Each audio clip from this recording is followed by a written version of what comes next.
Ohio! Today is Father's Day. Bago kami gumala, dumaan muna kami dito sa Megani Hat, Tsukuba. Ipapaayos ko tong salamin ko kasi nga sinira ni Aling maliit. Sobrang napakaganda ng setup nitong shop nila, especially dun sa mga salamin na mala vintage masyado. At sa wakas, naayos na din. At free lang magpapaayos ng salamin. Kaya sobrang thankful talaga ako. Dahil na rin wala kaming binayaran. Ngayon, pupunta na tayo sa Botanical Garden dito sa Tsukuba. Iba sana yung pupuntahan naming lugar. Kaso nga lang, close sila. Kaya dito kami nakapag-decide na pupunta. And now, andito na tayo. So, 320 each person nga pala yung ticket at libre na yung bata. Sa pagpasok mo pa lang, bubungad na talaga sa iyo itong napakalaking orchids na ito. At sobrang napakabango talaga nila. Ngayon lang ako nakakita ng ganito kalaking orchids. Dito na area is puro orchids lang yung makikita mo. Classic-classic orchids. Merong malalaki at meron din maliliit. At yung amoy talaga nila is sobrang bango talaga. Grabe, na-amaze talaga ako sa sobrang ganda nila. At alam nyo ba na sobrang mahal din nila? Meron ding mga iba't ibang uri ng mga halaman dito. At tara, samahan nyo kaming libutin itong garden na ito. Sa mga plantitos at plantitas dyan, bagay na bagay itong lugar na ito sa inyo. Papasok na nga kami sa loob dito at sobrang tirik talaga ng araw at sobrang sakit sa ulo. Kaya better magdala talaga kayo ng payo at tubig para iwas dehydrate.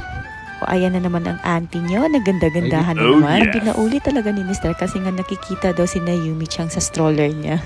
O diba, napaka-supportive ng asawa ko. Wala naman din kasi siyang choice eh.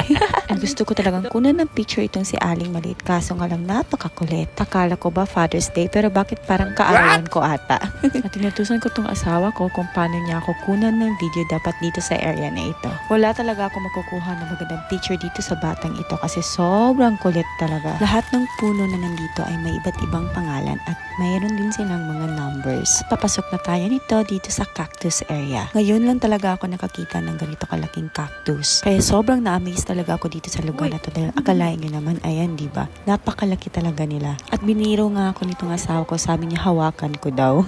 This area is like a tropical areas. They have unique and rare plants. You know what guys, pagpasok nyo pa lang dito sa greenhouse, it gives you a vibe na andun ka talaga sa place kung saan actually tumutubo tong mga halaman na ito. Advice ko na lang din sa inyo na wag nyo hawakan yung mga halaman.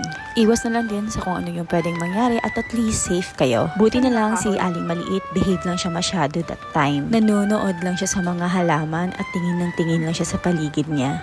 Sayang kasi kung maaga lang sana kami pumunta dito at yung season talaga ng mga bulaklak, napakaganda talaga nila. Makikita mo talaga dito yung iba't ibang klaseng bulaklak na hindi mo pa nakikita. Kaya guys, pumunta na talaga kayo at ma-experience nyo naman yung tropical vibe. Kaso nga lang, I think this month is hindi na siya season dun sa mga magagandang bulaklak. Meron din pala silang mga isda dito sa nakikita nyo kanina, may mga aquariums. Dito na area is pwede kang pumunta dun sa taas para makikita mo kung ano talaga yung nasa baba niya. Yung whole place talaga. Ang ganda talaga ng setup dito at parang nasa jungle ka lang talaga. Pangalawang greenhouse na to siya. Iba yung kanina yung may mga cactus. So dito kami maglilibot at pupunta kami sa taas para maipakita ko na rin sa inyo kung gaano talaga siya kaganda. At tingnan nyo naman itong si Aling maliit, panay pa cute. Buti pa yung halaman, may electric fan. May museum din sila dito sa loob. At pagpasok mo sa entrance, may machine dito para sa mga iba't ibang klaseng halaman at hayop. Magpipindot ka lang doon at malalabas na yung parang description niya. Yun nga lang Japanese kaya hindi ko na rin naintindihan. Bakit sad na naman yung beshi ko? Ayan, tulala. So ngayon nandito na tayo sa second floor at ito yung makikita mo sa second floor. So dito makikita mo kung ano yung ginagawa nila, pinag-e-eksperimentuhan nila yung mga halaman. At this time, papunta na kami sa third floor.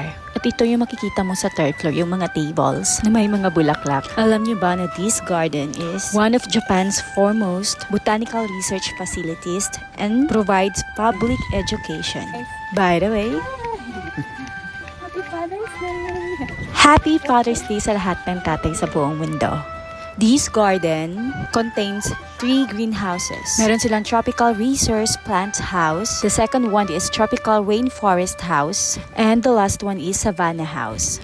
As of 2007, the garden supported 8 researchers in plant taxonomy with ongoing studies in cytotaxonomy. So ayan guys, kung gusto niyo talaga malaman yung iba't ibang uri ng halaman, pumunta na kayo sa Botanical Garden, Tsukuba. Fast forward, nandito na kami sa Arion Mall. Dito kami nag-lunch at nagpalamig muna kami saglit. Tingnan nyo naman si Aling maliit, walang katapusang kakulitan. Takbo talaga ng takbo, feeling niya talaga kwarto niya yan.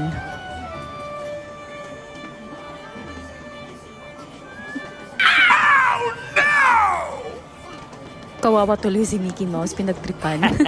Naglibot-libot muna kami dito at para na rin si Aling Maliit is mag-enjoy siya ng sobra. Ang tingnan nyo naman, diba? Ginugulat niya yung sarili niya. Pagkatapos namin maglibot, pupunta na naman kami sa arcades. By the way, thank you for watching for all of our videos and for supporting us. Please like and share and follow. Thank you. Bye!